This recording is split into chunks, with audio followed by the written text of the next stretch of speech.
Herkese merhaba arkadaşlar, kanalıma hoş geldiniz. Yepyeni bir video ile karşınızdayız. Arkadaşlar, bugünkü videomuzda Türkiye'nin güzeller güzeli Demet Özdemir'den yepyeni görüntüler geldi.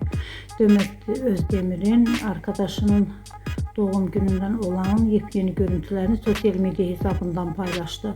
Ben de bu görüntüleri sizler için YouTube kanalımda video halinde sunuyorum arkadaşlar. Umarım beğenirsiniz. Videomu beğendiyseniz kanalımı izlemeyi ve bildirim butonuna basmayı unutmayın. Şimdilik benden bu kadar olsun. Yeni videomuzda görüşmek üzere. Hoşça kalın.